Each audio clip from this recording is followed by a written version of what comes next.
checking out the Bell Demon to get it started. So this is I don't know why I wanted to include it, but this was kind of my mid-game farming run. You hit the Bell Demon, it basically makes everything a little bit harder, um, but also gives you better rewards. And so once you get kind of on the other side of everything, so I've already killed one of the patrolling. Uh, oh shoot, I can't think of what they're called. Um, double-bladed guys, um, and one of the stationary. So.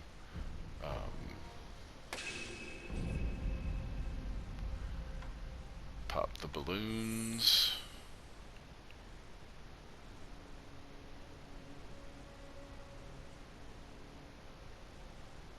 And I was still kind of getting used to this. I could never quite tell which way he was facing.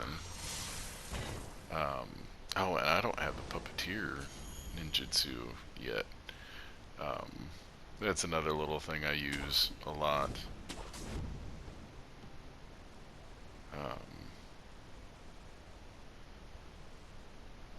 Oh yeah, I thought there was a guy behind that door. I thought there was a fourth of the, I'm just going to call him Fan Blade, and I don't know what that is.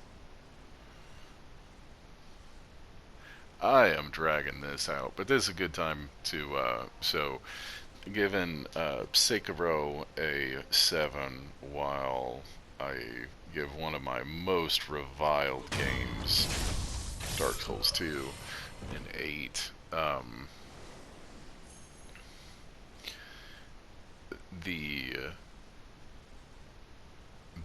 The strongest thing that Sekiro has going for it is its environment. I mean, the areas that you're in are vibrant, and the critical paths are well thought out and engaging, and just give you plenty of space to explore and kind of get the feel for everything. But then you kind of think about it, and one of the larger areas is used, I'll say 2.5 times as a set piece throughout the game, and one of them, another one, is twice, if I'm not mistaken.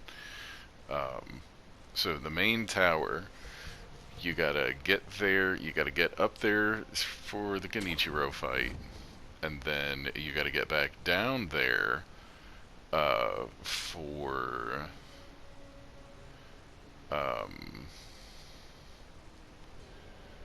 the wolf fight. You gotta work your way back up through. And then once you're through the wolf fight, you gotta come back down for the Demon of Hatred and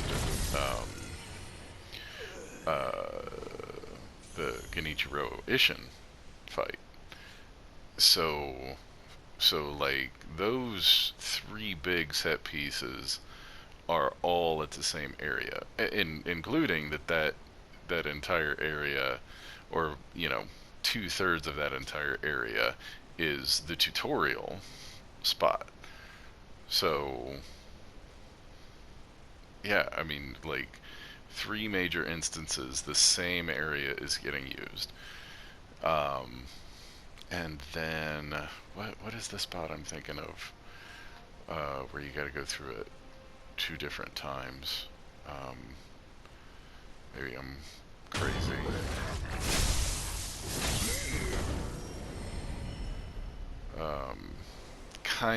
Kind of the first area on your way to the Hatred Demon. Well, in the Hatred Demon, like, they reuse a lot of boss areas. you know, you fight Father Owl, where you fight Lady Butterfly. Um, you fight the drunkards at the same places. The drunkards are reused a lot. So while I really, really appreciate the level of vibrance that goes into the environments, it kind of also is just like, oh, and I that's probably why there are so few. I would rather have a little bit more of this world because I'm intrigued by it. But then when it's like, okay, well, I have the fishing village and kind of Harada are really the only areas.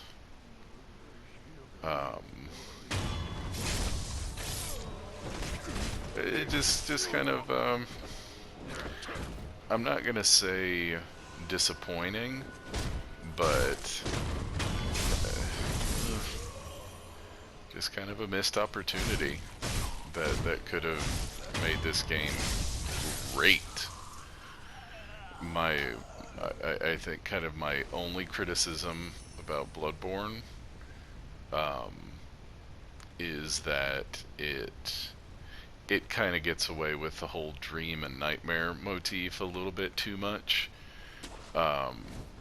Where it kind of, it's like, alright, yeah, you're making me go back through these places, and they're kind of dreamy, I guess, but you're pushing it a little bit. But also just like the randomness, the haphazard, which was so frustrating about Dark Souls 2, where Dark Souls 1 and 3 were put together so seamlessly and with intent. And Dark Souls 2 was not. Bloodborne also had that where it was just kind of you're abusing it a little bit. You're abusing it. So that Sekiro ties its world together splendidly. I love how it ties its world together, and I kind of wanted to see more of it. I would have liked to have just had more, either more smaller areas or just, you know, kind of give it the Dark Souls treatment, make it a gigantic game and have everything dipping with nuance. But I would say Activision was probably, I mean, call me cynical, but when you have a studio that is notorious for making worlds oozing with content, with a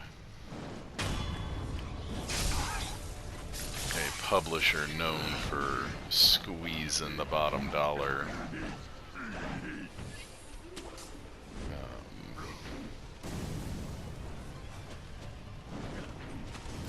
I would say just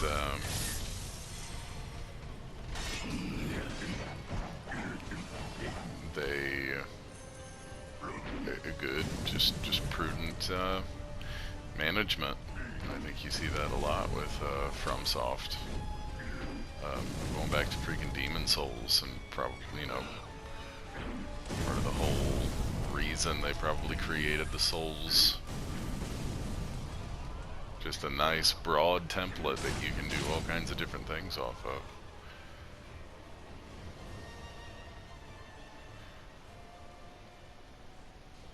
So that's one of my big complaints about Sekiro is just how repetitive, and even the bosses.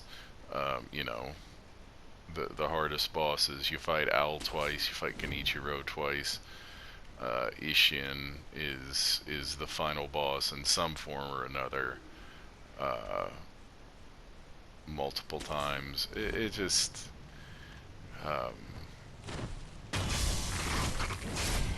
even a lot of the sergeants and all of that.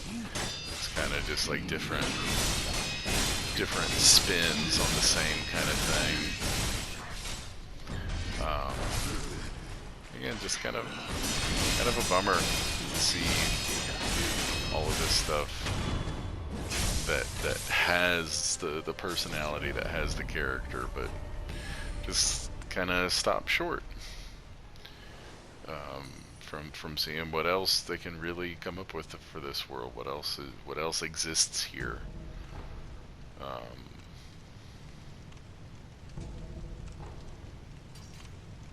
And it's not fun. I don't have fun playing this game. Big jump. Big jump there. That's jarring. I should have broken that up with something. 命を保っておられるのが不思議なほどです。そうか。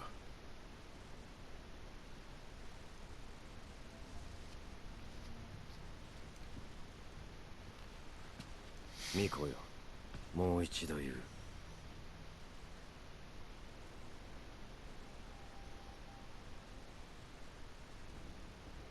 不死のちぎりを俺と結べ。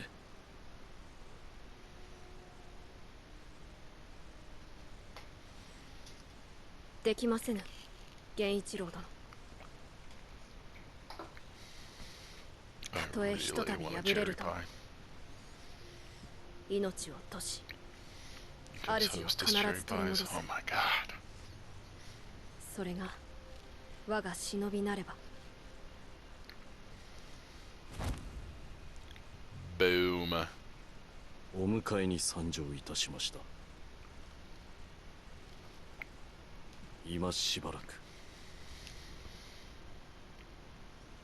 お待ちくだされ。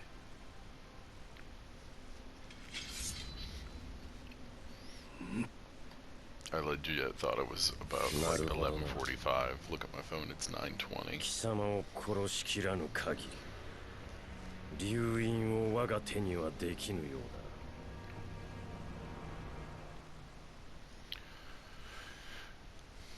So I didn't have a lot of fun actually playing this game. For it to be, and in this instance, it really is not fair to compare it to a Souls, because it's so different. This fight was so effing hard, so hard, and this was the first point in the game where it was kind of like, okay, this is a rhythm game. This is a rhythm game, and you have to get it, or you don't get to go any further.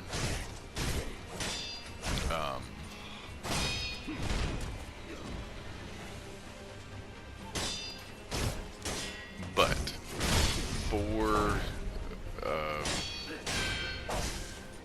the point I'm trying to make is when you would play a Souls, you really were in charge of what your build was, whether you were on strength or dex, what kind of weapons you used, and there's a Malcolm Gladwell wrote a book called What the Dog Saw. It's just a bunch of little stories and observations that he's gotten over the years, and one of them talked about ketchup and just how you have spicy mustard, honey mustard, stadium mustard, blah blah blah, all these different types of mustards, but you really only have one ketchup. And essentially just a little story about how when ketchup was made, it ended up just sort of surreptitiously, or serendipitously, I think serendipitously is the word I'm meaning,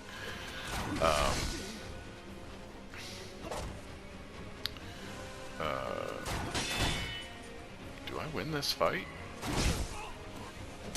Why do I have this in here? I don't show weakness.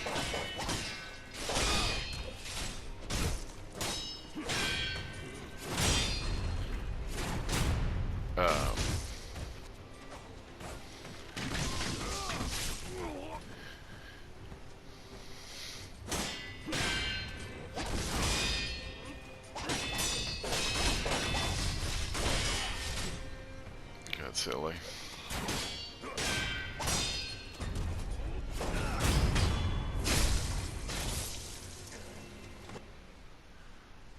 So yeah, I think I cut in the segment of the fight that I won, because I'm quite certain I didn't win that one.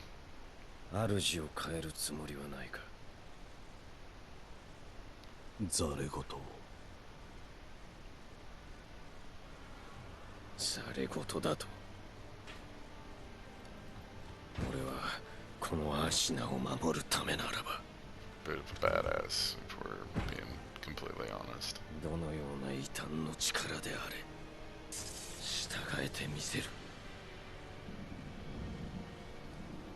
巴の神なり、見せてやろう。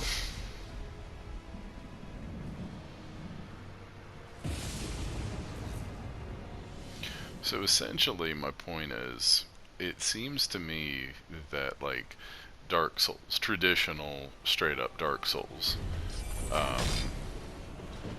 managed to just kind of have that catch-up luck with, yeah, I tried to get the aerial, but I couldn't think of how to do it. Where, you know, pretty much however you play it, you'll have the tools, you'll have the resources at some capacity to play exactly like you want to play, and there will be challenges in and of themselves, but you still get to play how you want to play. And Sekiro has that to a very, very limited degree, where I think you could make an argument that, do I lose this one as well? Where do I have my winning fight?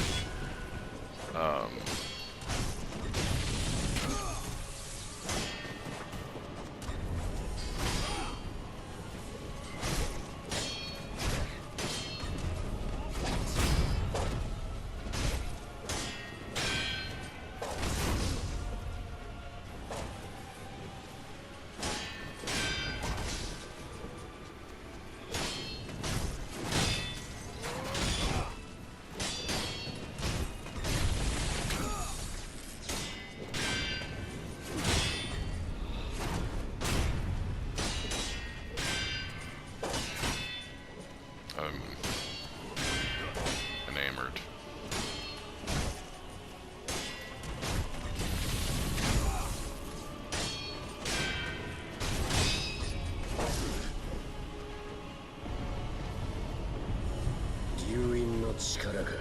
I know, right? Holy God. Ugh. So that individual experience, because generally I'm gonna have to figure out how to use a heavy two-handed weapon the same way I'm gonna have to figure out how to use a sword and shield, or dual wield, or magic, or whatever. Like, they just struck the catch-up formula with their level design, their enemies, and their bosses, to where it's just a perfect level of challenge for whatever you want to play. Yeah, it definitely can be, you know, you get the Drake's Tail in Dark Souls 1, or you make a a caster on Dark Souls 2. It's like, yeah, some of those mechanics are pretty broken here and there, especially in Dark Souls 2. あなたが勝ったのですね。 And Dark Souls 3, you get a fire weapon at the start of the game. I mean, you're set for like the first 2/3. 巫女の忍びよ。源一郎殿、もしや落ち水を。 That's when you knew this guy was gonna be an asshole. アシナはこの国は俺のすべてだ。そのためなら俺は人間をやめよう。死人帰りか。